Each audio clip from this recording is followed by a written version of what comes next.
jalan bahagia para pejuang. Antum adalah pejuang-pejuang umat. Pejuang-pejuang umat. Pejuang-pejuang peradaban. Ikhwati fillah. Ada sebuah ungkapan, saya harap fokus, kecuali yang ada tugas. Ada sebuah ungkapan, ada sepakat atau tidak, coba didengarkan. Perjuangan kita hari ini menumbuhkan kebahagiaan di kemudian hari. Sepakat? Saya ulangi lagi. Perjuangan kita hari ini menumbuhkan kebahagiaan di kemudian hari. Sepakat? Sepakat? Saya ulangi lagi. Perjuangan kita hari ini menumbuhkan kebahagiaan di kemudian hari. Sepakat? Saya tidak sepakat. Terlalu lama bahagianya. Di kemudian hari entah kapan-kapan. Makanya hidupnya cuma rumah, masjid, kantor, kelas, masjid, rumah, masjid, kantor. Garing, kagak bahagia. Sebab bahagianya di kemudian hari, entah kapan-kapan, boleh jadi setelah mati. Maka karena saya tidak sepakat seutuhnya, saya rubah kata-kata ini. Ini juga saya terima, tapi terlalu lama. Saya ubah kata-katanya. Perjuangan kita hari ini menumbuhkan kebahagiaan kita sekarang. Sepakat? Itu dia. Makanya hari-hari saya terus bahagia. Walaupun saya tidak punya dompet. Saya nggak pernah punya dompet. Kalau ada hilang aja itu. Ya. Tapi alhamdulillah sekarang istri saya sudah 4 anaknya. Jangan terlalu serius. Sudah pada ngantuk aja. Kalau tidak percaya, insya Allah sebentar lagi akan lahir yang kelima. Ikhwati fillah, barakallahu fikum. Tapi alhamdulillah hari-hari saya selalu bahagia. Kebahagiaan itu penting. Dimanapun kita berada, kita mesti bahagia. Perjuangan kita berat dan getirnya perjuangan, kita harus bahagia. Bahagialah madrasahnya para pejuang. Ketika kita tidak bahagia, la ilaha illallah, berat berjuang itu, berat. La ilaha illallah. Untuk itu kita perlu tahu jalan bahagia para pejuang. Pada kesempatan ini kita tengok waktu saja. Saya berikan beberapa sharing saja, sekedar mungkin sedikit ya dari pengalaman-pengalaman yang ada, atau ilmu-ilmu dari guru-guru yang mendidik saya, melatih saya ya. Alhamdulillah, barakallahu fikum, semoga Allah Ta'ala berikan pahala kepada guru-guru saya. Ikhwati fillah, berbicara tentang pejuang, semua antum adalah pejuang.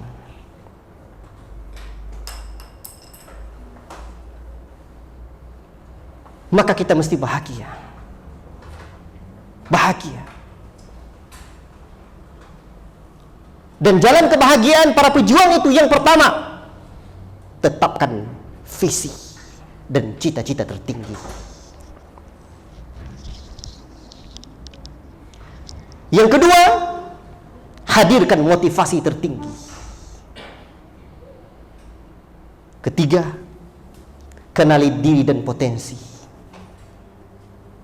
Keempat, tunjukkan aksi. Kelima, terus berkolaborasi. Kelima ini belum yakin saya tuntas. Tapi lihat kondisinya. Sebab masing-masing dari poin ini itu ada turunan-turunannya yang saya kembangkan menjadi mata kuliah. 1 semester pun belum tentu tuntas. Apabila semuanya didetilkan ya, tapi diringkas-ringkas bolehlah. Ikhwati fillah, barakallahu fikum. Tetapkan visi. Kita ini makhluk termahal dan spesial yang Allah Ta'ala ciptakan. Betul? Spesial. Coba Anda bayangkan, saya nama Firdaus, di Pekanbaru ada juga Firdaus tapi jadi wali kota. Saya Jadi wali kampung pun belum pernah ada. Tapi itu bukan Firdaus Bashir Ustadz. Di belakang Masjid RJ ada jalan apa namanya itu? Itu ada Firdaus Bashir, betul. Tapi beliau SHMH. Saya SHMH itu S berapa itu? S1 dan S2. Saya S batu dan S buah pun tak saya minum.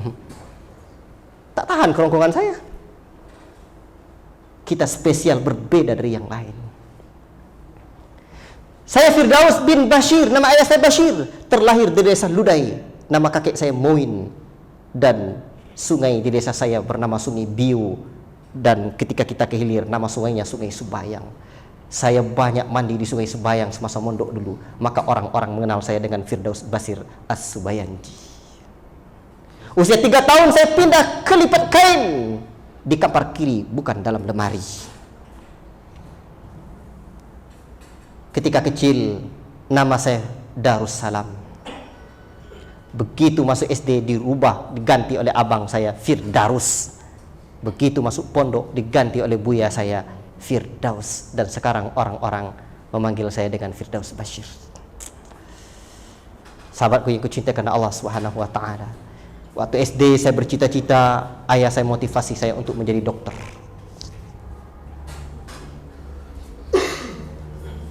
Tapi ternyata saya belum kesampaian, hanya baru jadi tabib rohani, belum jadi tabib jasmani. Tapi alhamdulillah tahun ini insyaallah taala saya kuliah jurusan kesehatan S1 atau minimal D3 dulu, keperawatan. Saya ambil online di Jakarta. Mudah-mudahan satu saat nanti cita-cita saya kesampaian keduanya, jadi tabib rohani dan tabib jasmani. Saya spesial, berbeda dari yang lainnya. Dan kita ini makhluk termahal. Anda juga spesial dan makhluk termahal. Dan kalau sesuatu yang spesial, coba aja antum kalau kasih hadiah sama istri gimana? Dek, hadiah spesial untukmu. Berharga tidak itu? Berharga. Maka kalau kita makhluk spesial, jangan anggap diri kita tidak mahal. Kita makhluk termahal. Pengen bukti? Maukah kita alis mata kita yang satu ini sebelah kanan dicukur habis kagak tumbuh-tumbuh lagi, yang sebelah kirinya ditinggalkan dan harganya 1 miliar? Mau? Yang lajang kagak laku lagi nanti Ustadz. Cuma alis mata. Itulah sebabnya wa in ta'uddu ni'matallah la tuhsuha. Sekiranya kamu hitung nikmat Allah, takkan pernah bisa terhitung. Dan Allah tak pernah nyuruh-nyuruh kita menghitung-hitungnya. Yang Allah suruh mensyukurinya dan menyampaikan nikmat itu sebagai tanda syukur. Alis mata saja tidak pernah bisa kita hitung. Ustadz, pernah nggak istrinya ngitung alis matanya? Belum pernah kita. Nikmat Allah. Padahal banyak nikmat yang lain. Alis mata saja tidak mau kita menjualnya 1 miliar. Bagaimana kira dengan tangan kita, dipotong tangan kita di sini, cap, dijual harga 1 triliun. Bisa nyebut triliun? Triliun. Saya selalu kemarin mahasiswa ini saya bilang triliun. Coba dulu triliun. Mau jadi orang sukses berarti banyak uang ya. Nyebut triliun aja susah. Nyebutnya 1000, 2000. Ya. Maukah kita harga tangan kita ini 1 triliun dipotong dan dijual? Tidak mau. Mata kita tidak mau kita jual. La ilaha illallah. Dengan harga termahal sekalipun tak mau kita. Kita makhluk termahal yang pernah ada. Allahu Akbar. Tahu enggak mobil termahal? Ya. Tahu tidak jam termahal? Semua benda termahal yang ada di dunia ini, tubuh kita jauh lebih termahal. Karena kita makhluk termahal. Jangan pernah punya cita-cita rendah. Punya cita-cita tinggi. Maka tetapkan cita-cita kita. Tetapkan visi hidup kita. Visi hidup akhir kita apa? Cita-cita kita tertinggi apa? Harus kita tetapkan.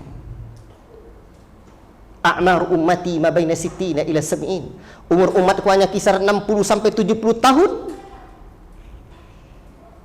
Di saat yang sama Nabi hanya berumur 63 tahun. Tapi umat butuh apa di saat Nabi telah wafat? Nabi punya kader di kota Madinah. Sampai-sampai diakui oleh lawan sekalipun. Michael Hart tulis buku 100 tokoh berpengaruh dunia, nomor 1 Muhammad bin Abdullah. Ajib. Nabi berumur 63 tahun. Nabi sudah sebut 60 sampai 70 tahun saja. Tetapi kelapa jatuh, membang pun jatuh, yang tua wafat, yang muda pun tewas bin mungkang. Bahkan yang muda-muda cepat matinya kebanyakan makan apa? Makan apa? Micin kah? La ilaha illallah. Penyakitan. Maka kita harus buat gol hidup kita. 63 tahun umur saya. Di saat saya wafat nanti, saya telah melahirkan ini. Gajah mati meninggalkan gadingnya. Harimau mati meninggalkan belangnya. Rusa mati meninggalkan tanduknya. Kalau manusia mati, masa meninggalkan belangnya? Terlalu banyak panu di tubuh kita. Yang kita tinggalkan adalah nama dan jasa. Tetua kita arif bijaksana telah sebut Pulau Pandan jauh di tengah, di sebalik Pulau Angsa Dua. Sudah pernah nyampai di sana? Di pantai Pariaman, pantai Gondoria, betul? Pulau Pandan jauh di tengah, di sebalik Pulau Angsa Dua. Yang belum sampai sana nanti ajak jalan-jalan nanti, Ustaz. Jadi dulu orang tua kita arif. Coba, Pulau Pandan jauh di tengah, di sebalik Pulau Angsa Dua. Hancur badan di kandung tanah, budi baik kan terkenang jua. Dulu di saat saya mondok, ada seorang kakek dan nenek, begitu saya pulang selalu kasih saya uang, kasih saya sarung, kasih saya zakat. Hari ini namanya selalu saya kenang-kenang. Sering saya doakan. Bukti. Maka Rasul sudah sebut, khairun nas anfa'uhum linnas. Sebaik-baik manusia adalah orang yang paling banyak memberikan manfaat buat orang lain. Manfaat apa yang perlu kita tinggalkan? Tetapkan. Di saat saya berusia 63 atau di saat saya wafat nanti, saya akan tinggalkan A, B, C. Cita-cita tertinggi saya. Dan ketika kita tidak punya cita-cita, artinya kita tidak punya tujuan hidup. Kalau lana khoda tak punya tujuan di mana tempat dia berlabuh, maka akhirnya ia berlayar di tengah lautan, terombang-ambing oleh ombak dahsyat. Akhirnya terhampar, terdampar, kena batu karang, kapalnya pecah. Akhirnya dia pun tenggelam. La ilaha illallah. Maka harus jelas. Untuk menetapkan cita-cita itu harus spesifik, jelas, terukur, bisa dicapai. Dan silahkan ustaz-ustaz semua, sahabat-sahabat semua, teman-teman semua, hidup kita harus punya goal akhir, cita-cita. Sehingga pekerjaan kita tidak hanya kantor, rumah, masjid, tidak garing, tapi kita hidup berjuang. Hari-hari kita adalah hari-hari Allahu Akbar untuk mencapai visi kita, menjalankan misi kita, sehingga betul-betul kita rasakan. Dan visi hidup serta cita-cita tertinggi yang kita hadirkan itu betul-betul kita resapi, kita jiwai. Begitu pagi kita terbangun, cita-cita kita hadir. Mau tidur kita, cita-cita. Dalam diri kita ada rasa dan asa. Seseorang tidak punya cita-cita, asa adalah cita-cita. Seseorang yang tidak punya cita-cita bagaikan rumah tidak punya taman. Tapi seseorang yang tidak punya cinta bagaikan rumah kosong melompong. Betul? Ikhwati fillah, barakallahu fikum. Cita-cita. Dan sekedar hanya menginspirasi kita bersama. Dan saya tidak malu untuk menyampaikannya di hadapan murid-murid saya dan siapapun saya sampaikan. Sebab mana tahu ada orang-orang yang ingin berkolaborasi dengan saya. Saya sudah tetapkan cita-cita akhir saya. Cita-cita saya hidup. Cita-cita tertinggi saya di saat saya wafat nanti. Saya meninggalkan sebuah karya. Dan itulah karya spesial. Itulah amal ibadah spesial. Saya berharap kepada Allah, sudah saya tetapkan cita-cita saya. Saya minimal melahirkan, membangun 1000 pondok pesantren sunnah dimanapun bumi Allah Ta'ala terbentang. Sejak dari kota yang sebesar-besarnya sampai dari kampung yang sekecil-kecilnya. Nanti saya akan sampaikan apa alasan saya. Saya punya poin yang kedua, nanti hadirkan motivasi. Nanti saya akan sampaikan apa motivasi saya. Inilah goal. Maka saya tidak ada rasa capek-capeknya buat pondok, bangun pondok, terus buat pondok lagi. Alhamdulillah sekarang sudah yang ke-6. Ikhwati fillah, barakallahu fikum. Dan di saat itu pula saya punya cita-cita melahirkan minimal 100 murid yang menjadi leader-leader perjuang yang mampu membangun peradaban umat dimanapun ia berada di bumi Allah Ta'ala terbentang. Dan saya tetapkan goal saya. Saya berharap kepada Allah Subhanahu wa Ta'ala, semoga saya menginspirasi jutaan umat manusia dimanapun bumi Allah Ta'ala terbentang di berbagai belahan dunia. Dan ustaz-ustaz semua, cita-cita ini betul-betul saya jiwai. Seringkali ketika cita-cita kita jiwai itu membuat bulu roma kita berdiri dan air mata kita menetes. Kita berharap kepada Allah, ya Rabb, inilah mimpi hidupku. Bagi saya punya prinsip, begitu saya tidur tidak mesti saya bermimpi. Rasanya tadi malam saya tidak ada mimpi. Ustaz-ustaz semua ada mimpi tadi malam? Pikirkan. Tapi begitu saya bangun, saya wajib bermimpi. Dan mimpi itu gratis. Lagi-lagi orang yang tidak bisa bermimpi, orang yang tidak suka traktir kawan, karena traktir itu berbayar, bermimpi itu gratis. Mimpi. Silakan ustaz-ustaz semua tulis. Dalam banyak penelitian orang yang menuliskan mimpi-mimpinya, orang-orang yang menuliskan cita-citanya, visi hidupnya, akan jauh lebih mudah untuk mencapainya ketimbang orang-orang yang tidak menulisnya. Karena sesuatu yang tertulis itu adalah sesuatu yang sudah kita cintai. Tengoklah ketika dulu awal-awal menikah, I love you atau uhibbuki fillah, ditulis nama si dia.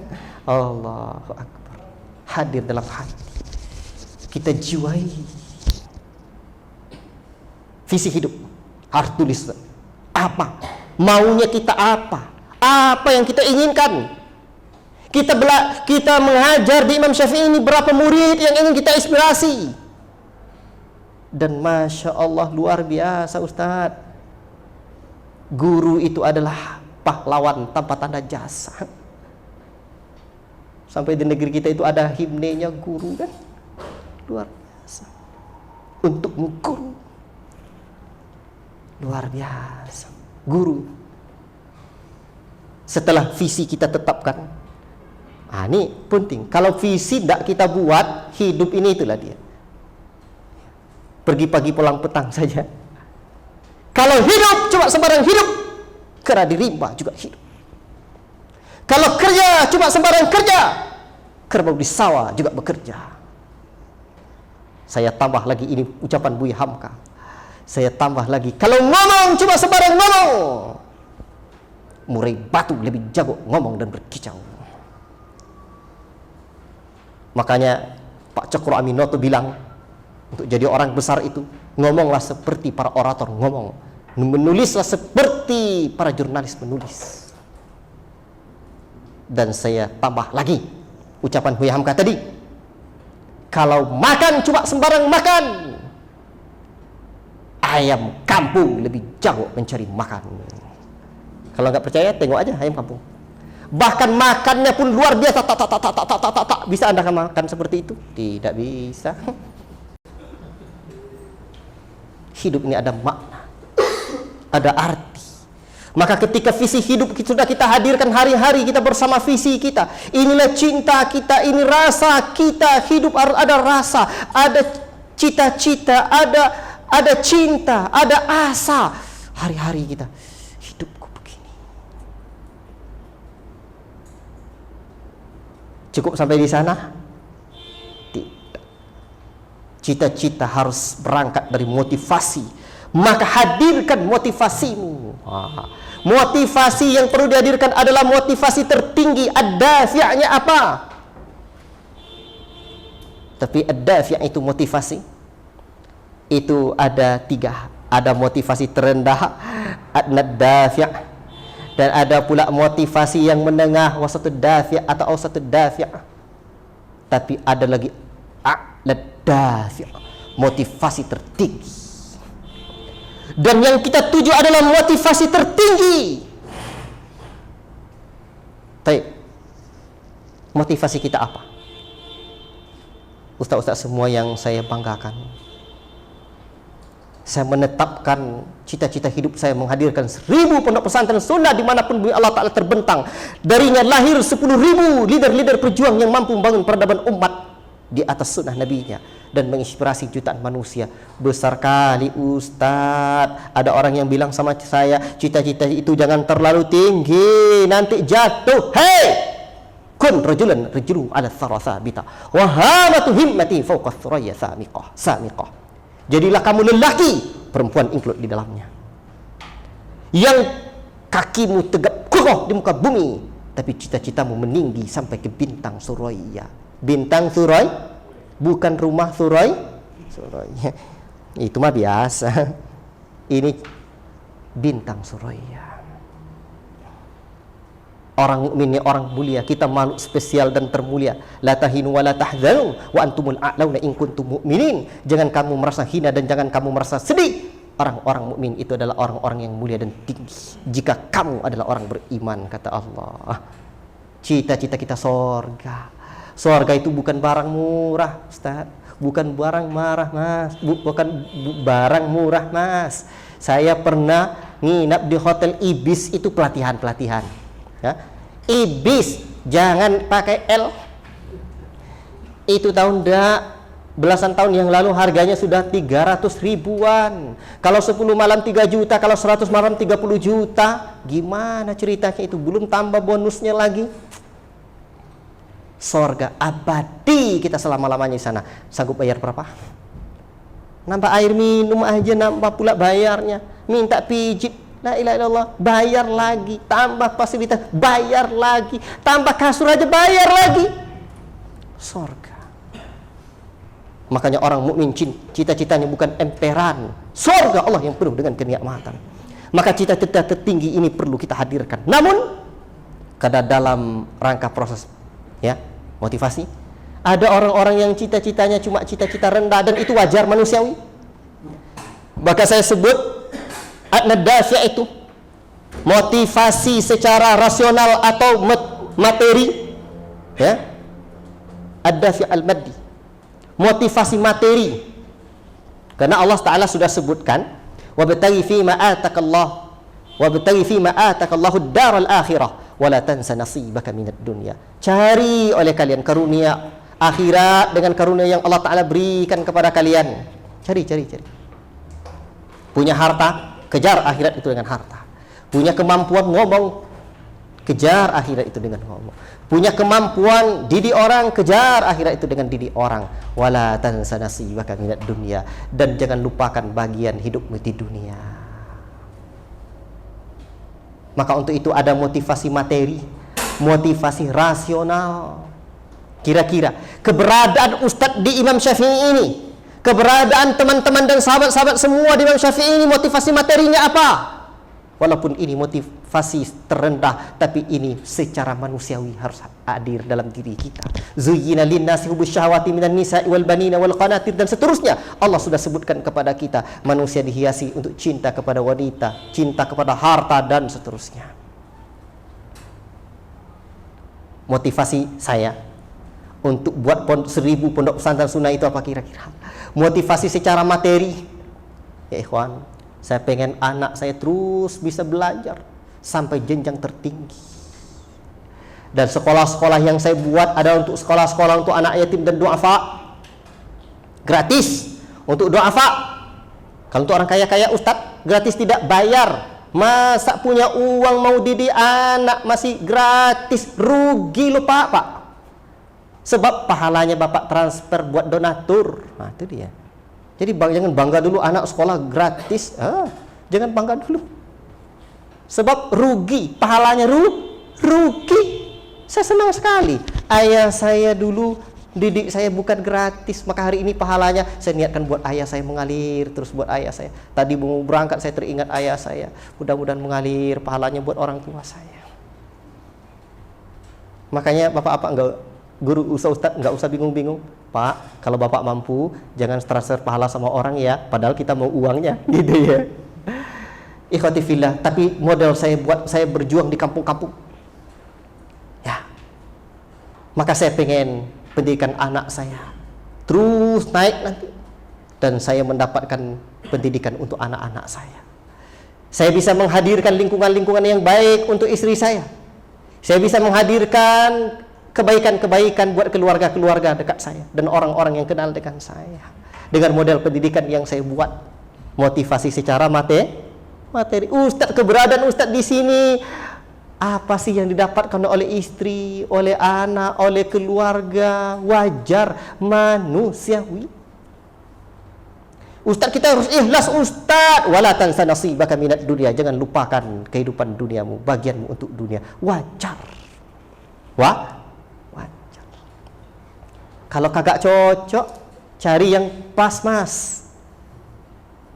Nanti stangnya ke kanan, bannya ke kiri, kagak masuk ceritanya. Makanya keberadaan kita di Imam Syafi'i itu kan sudah ada akadnya, itu kan sudah ada SOP-nya. Pas nggak akadnya, gajinya dengan SOP yang ada? Pas, bismillah. Baru.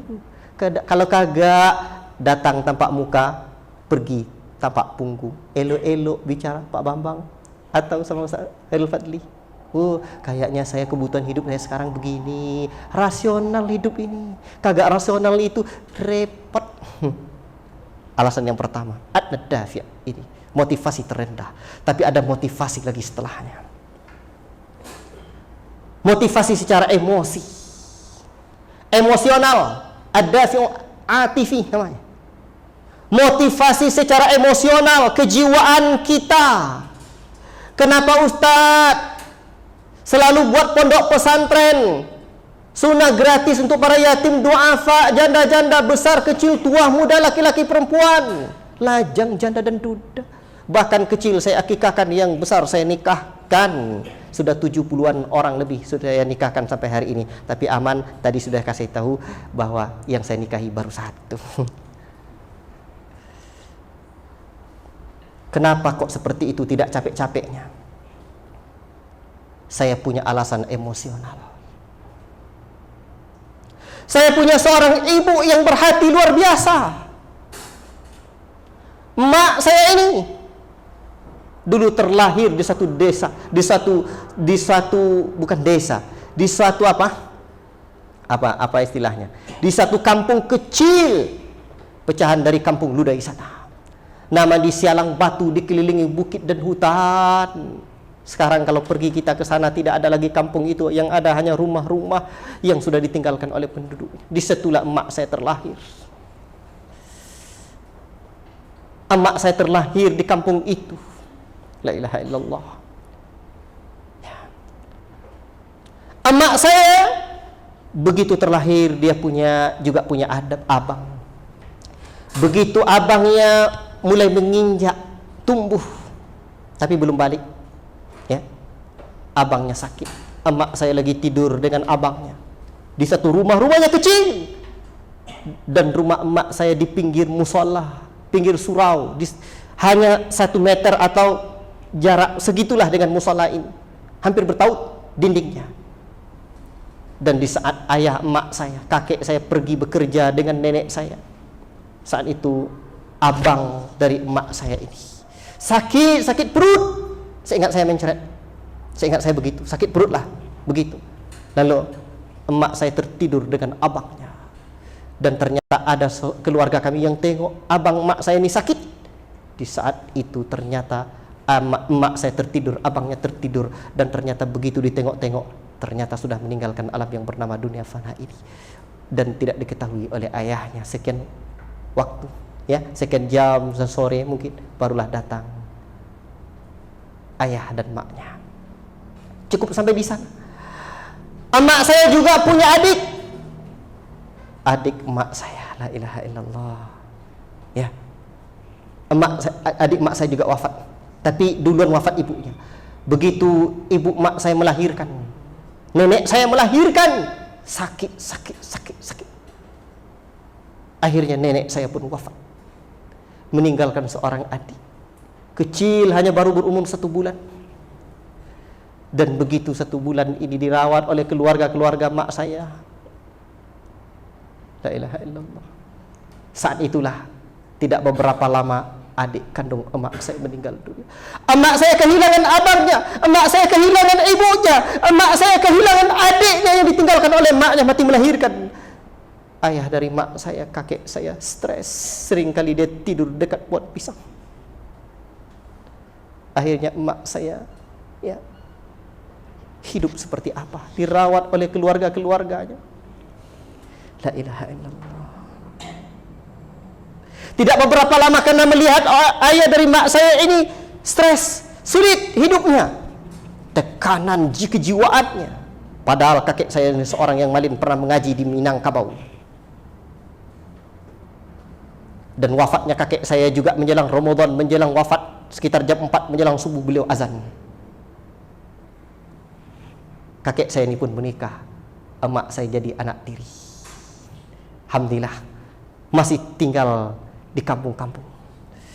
Saya yakinnya, dan saya melihat dengan mata kepala saya, mendengar dan menjumpai orang-orang yang sama nasibnya dengan emak saya. Perasaan saya tidak tega. Wajar emak kandung saya tidak mengenal bangku sekolah, sehingga emak saya tidak pandai tulis baca. Sekarang mak saya masih hidup. Tadi malam saya telepon mak saya dan saya menangis. Saya berada di Pekanbaru, saya tidak bisa dekat dengan mak saya lagi. Saat saya mondok dulu, ya ikhwan, emak saya sayang sama saya tidak pernah melihat emak saya meninggalkan sholat. Dan tahukah antum, emak saya berat sekali berpisah dengan saya, tapi mak saya hantarkan saya ke pondok. Mak saya sejak kecil saya tengok sakit-sakitan. Saya tidak menyangka mak saya hidup sampai hari ini. Jangankan cucu, menantunya tak kami kira mak kami bisa melihat. Saking sakitnya beliau, selalu dalam kamar. Maka SD itu saya kadang sudah belanja ke pasar. Tapi mak saya dengan rela hati mengantarkan saya ke pondok untuk mendidik saya jadi orang berguna. Dan begitu saya diantar ke pondok, saya sering diantarkan oleh mak saya apa? Makanan. Dibuatkan saya rendang atau khas makanan beliau, di situ ada daging ayam, tapi seringkali begitu saya mengunyah dan saya mengira daging, ternyata lengkuas. Saya rindu ingin mengunyah lengkuas itu lagi. Lengkuas bikinan mak saya. Maka sekarang semua jasa mak saya akan balas dengan saya mengajar, dengan saya mendidik orang-orang agar pahalanya terus tertransfer sama mak saya. Ikhwati fillah, barakallahu fikum. Sedikit tentang mak saya begitu. Dan ayah saya, sejak kecil saya melihat ayah saya luar biasa. Ayah saya bekerja sebagai pedagang. Saat itu ayah saya belum punya motor, tapi ayah saya berjual beras dan semen. Ayah saya kayu sepedanya, mengantarkan semen ke Teran berkilo-kilo, bahkan mendaki bukit. Di belakang, di bangku belakangnya ada beras, ada semen. Di tempat duduknya ada semen. Di depannya ada beras. Ayah saya berjalan kaki kadang atas semua keringat yang telah tercucur, tertumpah ruah dari tubuh ayah saya. Yang hari ini ayah saya telah meninggal dunia sekitar 8 tahun yang lalu. Saya pengen membuat 1000 pondok pesantren sunnah untuk mengalirkan pahala kepada beliau. Ayah saya dulu seorang pengurus di sebuah musola yang sekarang musola itu jadi pondok pesantren. Berani dia buat bangunan dengan kawan-kawannya. Terus ayah saya buat hutang. Buat hutang apa? Hutang semen ke seorang pedagang di Tertak Bulu. 1 bulan baru bayar. Dan begitu sampai 2 pekan datang seorang tamu dari Malaysia. Ditakdirkan Allah SWT mau bantu. Akhirnya 2 pekan hutang itu dibayar. Ayah saya berani. Saya pengen mengulang kisah yang sama. Saya cinta dan sayang sama ayah saya. Biarlah saya hari-hari saya bahagia dan selalu terkenang dengan ayah saya. Saya pengen seperti ayah saya. Walaupun berat. Ayah saya satu hari karena pekerjaan mengangkut semen, ayah saya ini, dan saya ingin menceritakan ini agar ustaz-ustaz semua, sahabat-sahabat semua mengingat ayah dan emaknya pula. Biar agak saya perpanjang. Ayah saya dulu mengangkat semen. Begitu dia mengangkat semen, tidak ada karyawannya, dari mobil ke tempat semen. Semen yang terakhir, tak, bunyi pinggang ayah saya. Gelap pandangan ayah saya. Ayah saya pergi ke belakang. Dan ternyata ayah saya di saat buang air, darah yang dikeluarkannya, atas darah yang telah dikeluarkan ayah saya membesarkan saya. Saya pengen bangun 1000 pondok pesantren sunnah dimanapun bumi Allah Ta'ala terbentang, untuk mengalirkan pahala buat ayah saya. Sekiranya saya wafat sebelum cita-cita saya sampai, saya bahagia sekali. Saya sudah pernah dengarkan dari lisan anak saya di saat presentasi di depan kawan-kawannya, pengen buat 1000 pondok pesantren sunnah pula. Jika saya wafat sebelum cita-cita itu sampai, saya wasiatkan sama anak dan murid-murid saya untuk melanjutkan cita-cita mulia itu. Satu hari ayah saya mengantar saya ke pondok. Ayah saya bilang, ayah saya pakai motor. Ayah saya pakai motor. Dan begitu ayah saya sampai mengantarkan saya di pelabuhan, ayah saya bilang, ngantuk ayah. Saya menyesal sekali, saya tidak nyuruh ayah saya istirahat, tapi saya hanya bilang, gawat itu ya. Ayah saya pun pulang, tidak lama, sekitar 15 menit dari tempat itu, ayah saya pun menabrak jembatan di depan mobil di pinggir jalan itu. Akhirnya ayah saya jatuh dan kendaraannya pun harus diperbaiki ke Pekanbaru. Ayah saya harus berjalan pakai tongkat. Saya pun pulang dan saya lihat ayah saya. Ternyata ayah tak beritahu saya, hanya beberapa waktu baru saya tahu. Atas semua derita dan rasa sakit itu, saya bertekad membuat 1000 pesantren sunnah dimanapun bumi Allah Ta'ala terbentang untuk mengalirkan pahala buat ayah saya. Alasan emosional saya, Ustadz, terlalu kecil cita-cita saya. Hadirkan cita-cita Ustadz. Hadirkan alasan Ustadz. Motivasi-motivasi kita semua sehingga kita menjadi apa? Menjadi orang-orang yang bahagia dalam perjuangan kita. Maka hari-hari saya jalan dari rumah ke masjid, ke kantor, ke kelas, semuanya mentransfer pahala untuk ayah saya. Itu baru alasan emosional itu. Belum alasan-alasan lain. Ya. Emosional ini alasan-alasan yang punya kenangan kita sebelumnya atau masa lalu kita yang pahit sekali. Kita rubah itu menjadi dendam positif dalam hidup kita. Hadirkan itu sehingga ada. Inilah jalan bahagia para pejuang.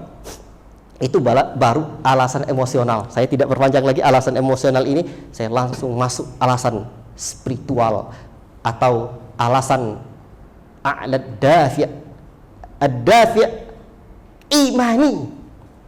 Motivasi iman yang hadir dalam diri saya untuk membuat semua ini. Setelah motivasi-motivasi Nabi tentang muallimin nasil khaira atau muallimin nasil khairi, apa kata Nabi? Yastaghfiru lahu kullu syai'in hatta al-khitanu fil bahr. Orang-orang yang selalu mengajarkan kebaikan didoakan oleh para malaikat, oleh semua makhluk ini, sampai-sampai ikan yang ada di lautan. Allahu Akbar. Sampai didoakan orang-orang alim, orang yang terus mengajarkan ilmu itu didoakan oleh semut-semut. Allahu Akbar. Allahu Akbar. Luar biasa. Tetapi saya punya alasan spiritual yang lebih spesifik. Saya rindu dan sayang sama ayah saya. Saya cinta dengan emak saya.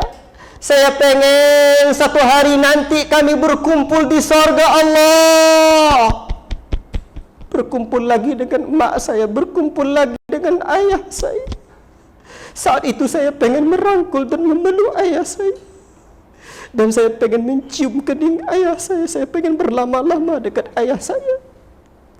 Dan saya pengen melihat wajah Nabi. Berjumpa dengan Nabi bersama ayah dan emak saya.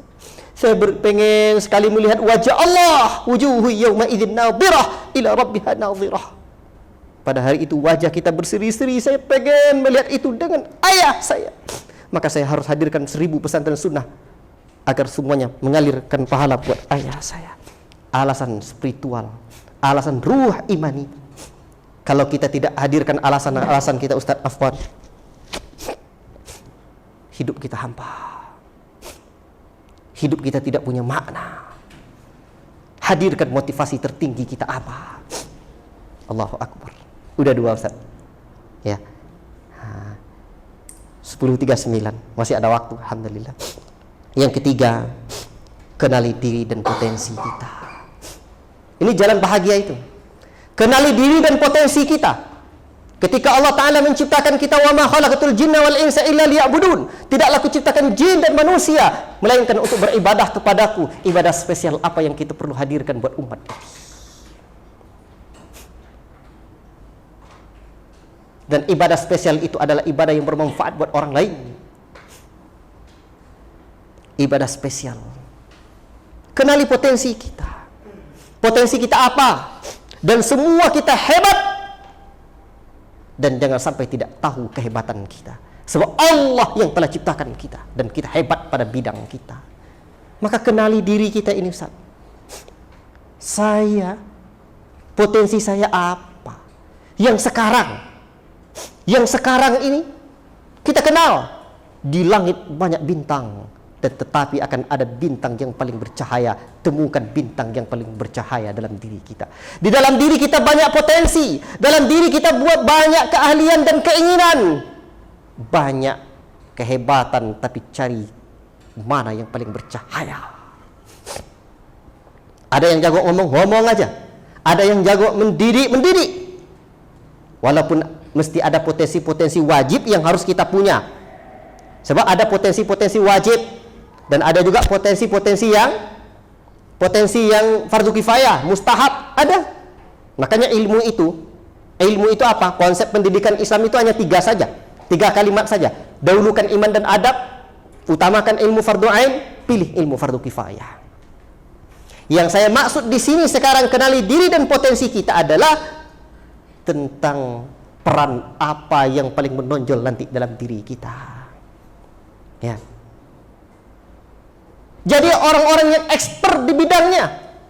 Untuk jadi orang yang expert di bidang kita, pakar dan sosok ahli di bidang kita, harus kita kenal potensi kita dulu. Kita kenal nih potensi kita. Tanya sama orang. Nah, ini sebenarnya ada cara-caranya. Dalam kelas khusus ini ada cara-caranya. Tanya sama orang, mana pekerjaan yang paling cepat saya kerjakan? Apa kira-kira? Pekerjaan yang paling kita sukai, data semua pekerjaan-pekerjaan kita, mana yang paling kita sukai? Itulah cahaya kita. Jangan fokus pada kekurangan kita. Kekurangan, kalau berbicara kekurangan kita, kekurangan aja. Dari sejak pucuk rambut sampai ibu jari. Ya, rambut dia mulai beruban, kaki dia mulai pecah, limbat pun dah mulai mau masuk bibitnya. Pecah. Kekurangan kita banyak. Tapi jangan fokus pada kekurangan. Makanya ilustrasinya, fokuslah pada cahaya, jangan fokus pada kegelapan. Dengan sendirinya, ketika cahaya itu hadir, kegelapan akan hilang. Gitu.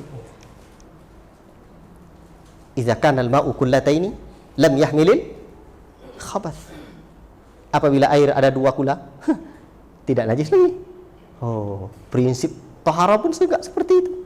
Ikhwati fillah, barakallahu fikum. Jadi kenali potensi kita apa. Berbuat, kalau kita tidak berbuat sesuai potensi kita tuh berangkat dari kecintaan kita, al-itharah kita apa. Coba lihat Syekh Al-Albani rahimahullah ta'ala, dulu ketika beliau bersama Ummu Fadl istrinya, beliau sering kali kehilangan di kala malam. Kehilangan. Dan tahukah kita ketika Ummu Fadl mencari, mana Syekh ternyata ada di pustakanya. Begitu melihat Syekh Al-Albani asik baca kitab, Syekh Al-Albani pun melihat istrinya, hadhihi asyiqah. Syekh Al-Albani mengatakan, inilah dia keasyikan.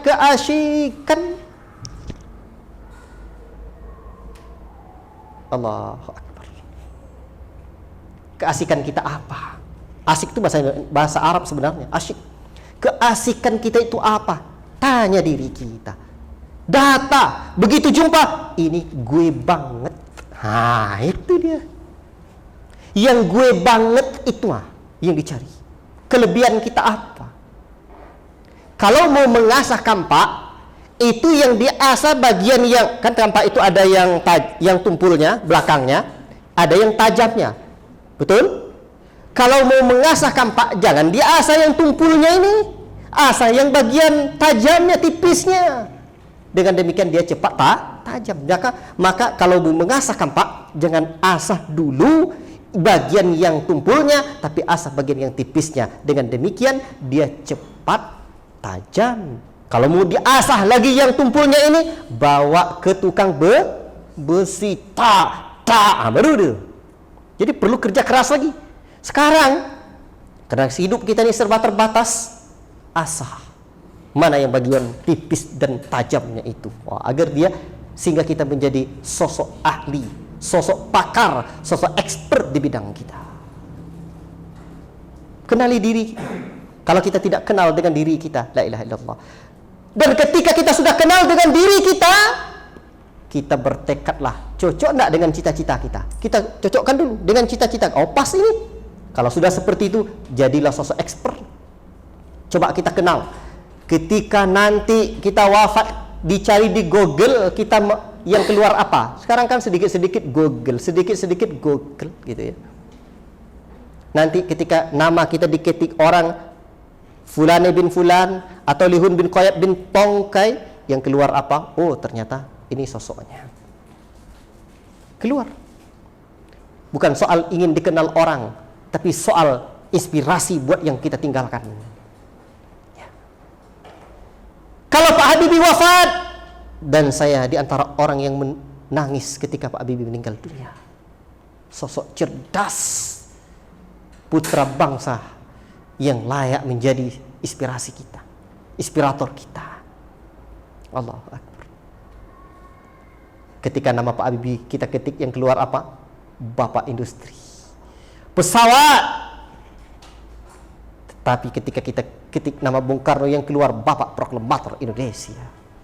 Ketika kita ketik Jenderal Sudirman, yang keluar adalah sosok pahlawan yang telah bergerilya di hutan-hutan mempertahankan nasib NKRI. Dan ketika kita tulis nama Syekh bin Baz, yang keluar adalah sosok mufti yang banyak memberikan kebaikan dan pertolongan buat umat. Ketika kita tulis nama Syekh Al-Albani, muhaddits hadzal asr, ahli hadis zaman ini. Dan ketika ditulis nama kita, yang keluar nanti apa? Kenali potensi diri kita. Apa yang kita suka? Apa yang kita cintai? Kalau kita tidak tahu, tak boleh tanya sama kawan. Hei, kamu kalau melihat saya bekerja, yang kamu lihat yang paling cepat saya tuntas, dan apa kelebihan saya? Tolong beritahu saya, Jang. Oh, Jang. Oh, kalau kamu ini kelebihannya marah doang. Nah, itu bukan kelebihan itu yang saya maksud. Itu kekurangan. Ya. Jangan. Maka diri kita ini ciptakan Allah SWT. Makanya saya berprinsip, anak-anak itu kita harus, guru-guru ini seperti petani peradaban yang membangun perjuangan umat, melahirkan kader-kader pejuang. Coba tengok petani tengok, Masya Allah, ada bayam, ada kacang panjang, ada cabai, ada apa lagi? Ada selada. Semuanya hebat. Cabai walaupun pedas tapi mahal harganya. Cara merawatnya pun berbeda. Merawat diri kita juga berbeda. Menumbuhkan kita juga harus berbeda. Kita harus bertumbuh. Tetapi kalau kita kacang panjang, jangan coba-coba tidak dikasih penyangga, dia tidak akan pernah berbuah. Tapi coba kacang panjang dikasih penyangga, Allahu Akbar, luar biasa. Itu dia. Maka harus kita kenal dan fokus pada apa yang menjadi kelebihan kita. Kalau tidak, kita tidak bisa. Dan ini potensi ya. Keterbatasan waktu, saya pengen menyampaikan sedikit lagi lanjutannya. Dan teruslah tunjukkan aksi kita. Yang keempat, tetapkan visi, hadirkan motivasi tertinggi, kenali diri dan potensi. Yang keempat, tunjukkan aksi. Dalam hidup ini harus kita tengok kegiatan kita itu. Jangan hanya ngomong doang. Orang sukses itu bukanlah sukses bukan karena ilmu. Camkan. Sukses bukan karena ilmu, tapi sukses karena aksi yang berangkat dari ilmu. Itulah amal. Makanya dalam sejadah yang Allah sebutkan apa? Apa? Bima kanu ya malun, amal. Bukan bima kanu ya lamun. Betul Ustaz ya? Amal yang disertai yang berangkat dari ilmu. Makanya yang membuat orang sukses adalah aksinya. Jangan banyak cerita, aksi. Ya. Untuk itu harus ada 4 hal yang harus kita kenal harus kita selalu introspeksi diri kita. Pertama, apa yang harus kita kurangi adalah pekerjaan-pekerjaan mubah. Boleh-boleh saja, tidak berdosa, tidak berpahala, tapi mubah ini pekerjaan yang akan membuat panjang hisab di hari akhirat kelak. Bukankah Nabi telah mengabarkan manukisha faqad halak, barang siapa yang dimunaqashah sungguh dia binasa. Panjang hisab di hari akhirat kelak, sebab semua nikmat ini akan dipertanggungjawabkan. Tsumma latus'alunna yauma idzin 'anin na'im. Semua nikmat itu sungguh akan diminta pertanggungjawabannya. Makanya yang mubah-mubah itu kurangi. Tapi Ustaz, kan kita pengen happy-happy, kurangi. Orang-orang sukses itu apa? Pekerjaannya banyak pada yang wajib dan sunnah. Orang sukses itu.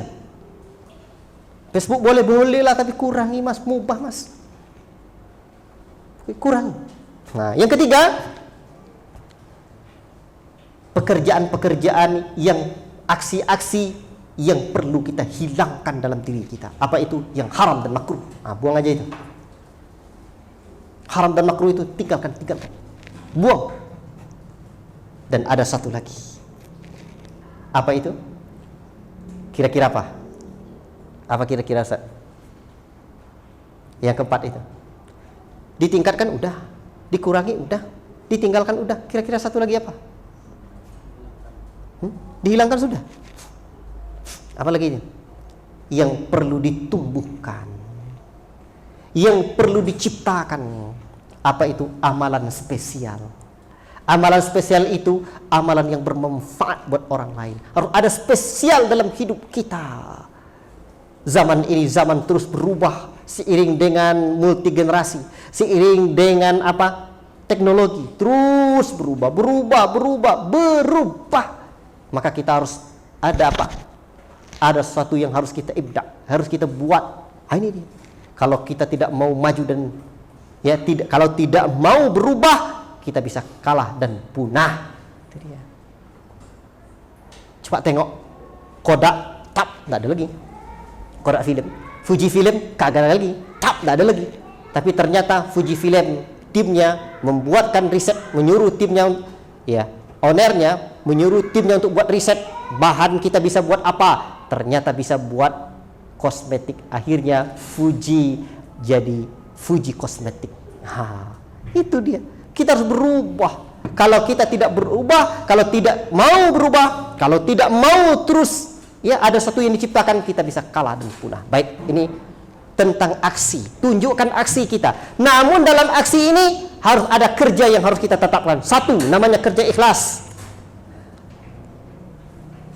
Kedua, kerja keras, kerja cerdas. Ketiga, kerja keras. Keempat, kerja tuntas. Ikhlas, cerdas, keras, dan tuntas. Masing-masing dari poin ini ada cara-caranya. Bagaimana menghadirkan keikhlasan? Hati, Masya Allah, hati ini luas, ikhwan. Makanya keikhlasan itu bagaikan lautan. Keterbatasan waktu tidak saya uraikan. Kerja cerdas, cerdas seperti apa? Kerja keras. Untuk kerja keras ini kita perlu olah nafas, olah makan, olahraga, olah jiwa. Ini dia. Jadi ustaz jangan duduk aja. Duduk yang tepat juga seperti apa? Harus jelas. Harus tahu ilmunya. Harus kerja keras. Kalau tidak bisa. Olahraga, olah nafas, bagaimana menghirup udara. Ini dalam bentuk pelatihan, ini pengembangannya perlu dilakukan. Baik. Baru tuntas dia. Manajemen seperti apa? Kalau nggak punya dunia manajemen, tidak bisa. Ilmu manajemen itu mother of business, induknya bisnis. Baik, ini yang keempat tadi. Yang kelima, satu lagi dengan waktu yang tersisa. Satu, tetapkan visi. Dua, hadirkan motivasi tertinggi. Tiga, kenali diri dan potensi. Empat, tunjukkan aksi. Kelima, terus berkolaborasi. Terus berkolaborasi. Zaman ini zaman kolaborasi, bukan zaman berkompetisi. Kolaborasi itu Al-mu'minu lil mu'mini kal bunyan. Orang mukmin dengan mukmin yang lain bagaikan satu bangunan. Coba lihat bangunan, ada pondasi, ada tiang, ada dinding, ada atap, ada loteng. Tidak pernah kita dengar pondasi ngomong sama atap, "Hai atap, enak aja lu. Saya di bawah capek-capek menahan beban kalian. Kamu yang terkenal doang, hai atap." Tidak.